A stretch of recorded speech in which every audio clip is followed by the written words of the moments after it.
Whether it be Triple H and Stephanie McMahon, or whether it be John Cena and Mickie James, or Randy Savage and Hulk Hogan, today we're going to be taking a look at the 10 realest storylines in wrestling history. So if you guys are new here, I ask that you like this video, and I also ask that you subscribe to the channel. My name is Billy TKO, and let's just hop into this thing.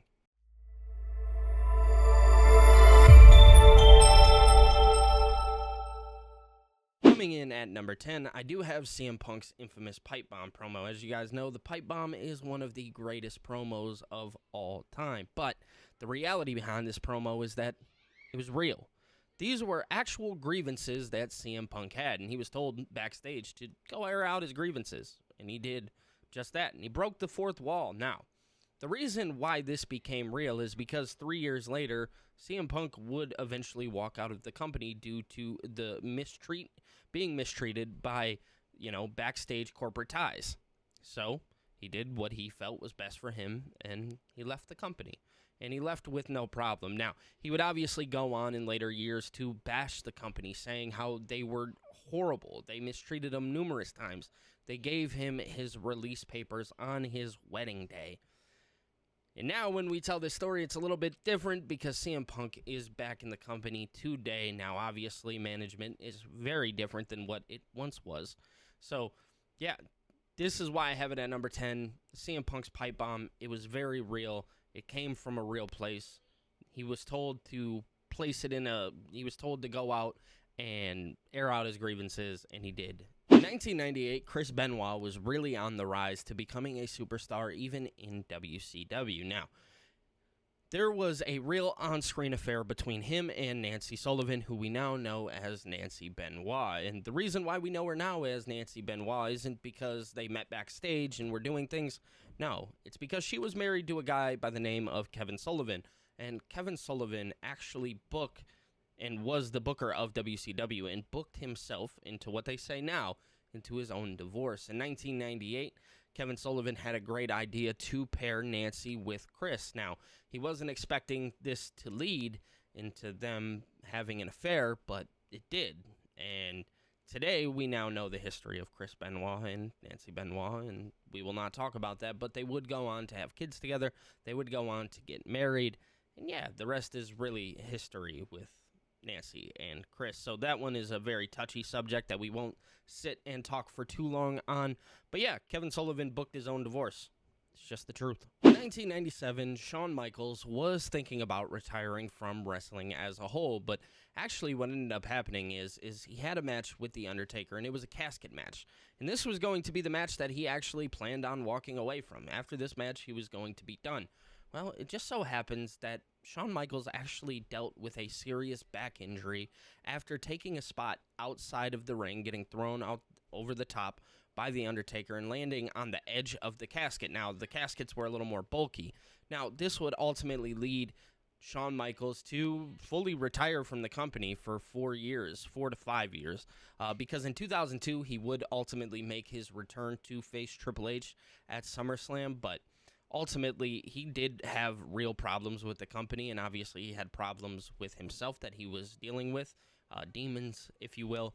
And Shawn Michaels actually chose to take that time off, and it was obviously very good for him because Shawn Michaels would come back a completely different person and really had two great careers, if you really think about it. Shawn Michaels in the 90s was amazing. Shawn Michaels in the 2000s was also amazing. So you got to see two great versions of Shawn Michaels due to him just taking those 4 to 5 years off of pro wrestling as it was. So yeah, man, Shawn Michaels was going to retire fully, but it ended up being that an injury stopped him from retiring. So next we would have the story, and not really the story, but the fact of Jeff Hardy's Demons. As you guys know, in 2009, 2010, I can't remember exactly what year it was, Jeff Hardy would tell a story with CM Punk about the demons that Jeff Hardy was fighting, his alcohol abuse, his drug abuse, all of these different things. And truth of the matter is they weren't just a storyline. In fact, a couple years later, Jeff Hardy would enter TNA, and he would go on to Victory Road to face a very phenomenal name in Sting. In this match, you could see that Jeff Hardy was beyond intoxicated. He was so distraught and ultimately embarrassed himself in front of the world. And it is still one of the most talked about things today. Now, good news is that when we look at Jeff Hardy today, he is a much different person than he was then. It looks now that Jeff Hardy is a complete family man, and he is there taking care of everything that he needs to take care of, still wrestling and still being the crazy Jeff Hardy that we all know and love today. It just sucks that it had to come to what it did in, 2012. So this was a couple years after him and Punk.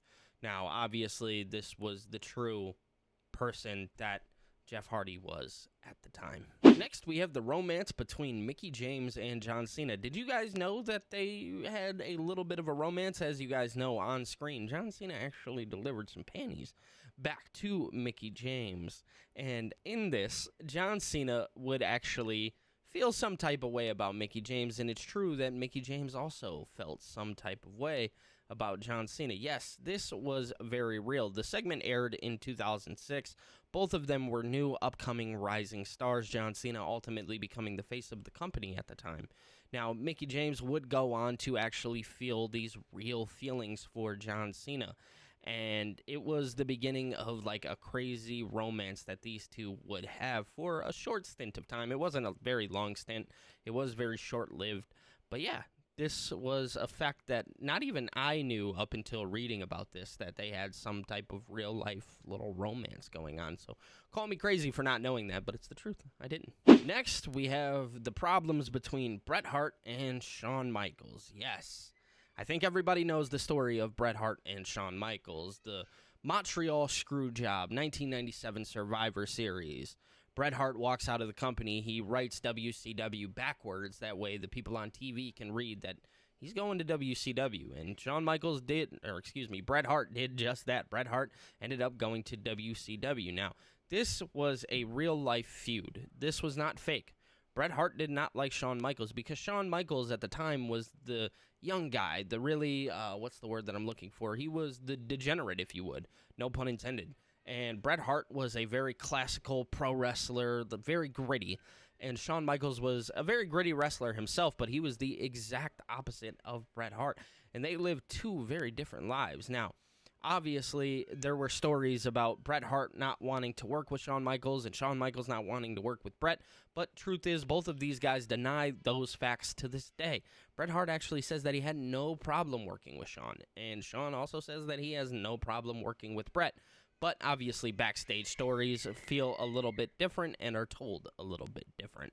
And another thing that we can't forget is Sunny. Yes, obviously, Shawn Michaels cut a promo saying that Bret was seeing some sunny days, and this was obviously alluding to affair that Bret Hart was not being faithful to his wife and having an affair with a WWE superstar at the time, Sunny.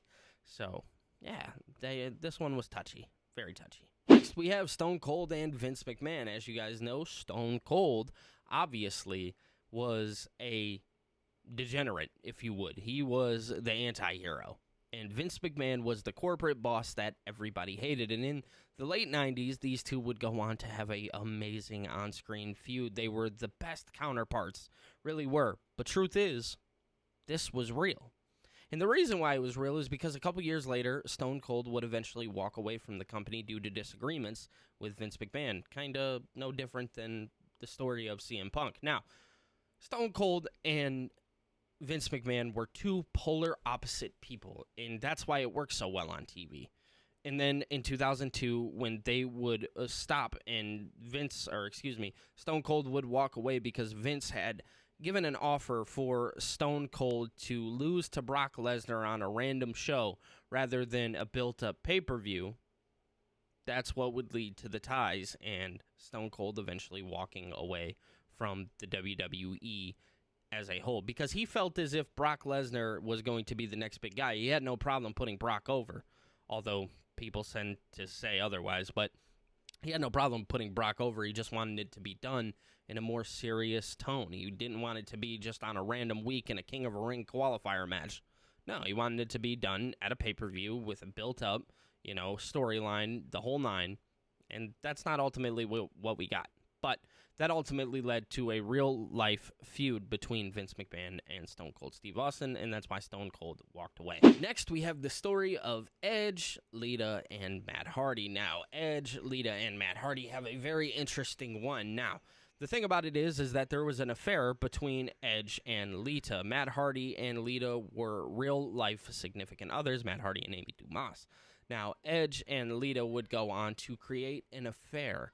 And I can't remember who, but somebody was off TV for a very long time, and that led to this affair happening. And Lita would end up going on to becoming real-life significant others with Edge. Now, this obviously sparked a lot of tension between Matt Hardy and Edge because, hey, she cheated. She cheated on Matt Hardy with Edge. Now, Matt Hardy did turn to Edge and was like, hey, man, we're supposed to be real-life best friends, because they were. At the time, they were very good friends because of the history of Team Extreme and Edge and Christian. Now, this feud would go on for, I want to say, a couple months, and it ultimately led to Matt Hardy leaving the company, but WWE's voices were so loud that they ended up bringing him back. And there were a lot of on-screen appearances, and one that was very real. It was a split screen between Matt Hardy and Edge, and you could tell that there was real tension there. Like, these guys did not like one another, and you could feel that tension there. So, yeah, ultimately, this one was very, very serious. Edge, Lita, Matt Hardy, just overall what was supposed to be just a regular storyline turned very real. The Lovebirds. Triple H and Stephanie McMahon. As you guys know, that they did get married on TV. In fact, Triple H had what looked to be a drunken Stephanie McMahon, and they tied the knot on screen. But in reality, this is one of those cool stories where, no, this was real. They ended up becoming lovers, and there was a kiss that happened, and I can't remember when the kiss happened. But Stephanie McMahon talks about it to this day, where that was the moment that she knew, like, okay, this is going to be my husband, this is going to be my guy, and it was true. They ended up getting married, and they are still married to this day, and we know them as WWE's true power couple, because these two have lasted very, very long. They've had kids together and really gone on to live their lives together. So this is ultimately one of those really fun stories that we get to talk about that are just awesome, that, you know, WWE did air it on screen, but it ultimately turned to real life because those two ended up becoming WWE's greatest power couple. Coming in at number 1, we have no other than the Mega Powers, and yes, I am talking about Hulk Hogan and Macho Man Randy Savage. Now, obviously, Macho Man was married to Miss Elizabeth. Now, this would lead to a real-life feud between Hulk Hogan and Macho Man, and the reason why is Macho Man actually states that Hulk Hogan is the reason that there was problems in his marriage. Now, this one's really interesting because obviously these two were two of the biggest stars at the time when all of this was taking place, and they were kind of always doomed for failure from the start. I don't think these guys ever had like any legs to stand on, because ultimately they were two guys that were coming up in the business and were trying to be the face of the company. So yeah, Macho Man has real significant beef with Hulk Hogan, and both are no longer with us to this day. But yeah, Macho Man says that Hulk Hogan is the reason why his marriage had all the problems that it did. But at the end of the day, you guys can let me know if I missed out on any. So I ask, if you guys are new here, to like this video and also be sure to subscribe to the channel. And let me know if I missed out on any crazy storylines that turned real. I'm interested to know. You guys can give me your thoughts down in the comments section below, and I will see you in the next one.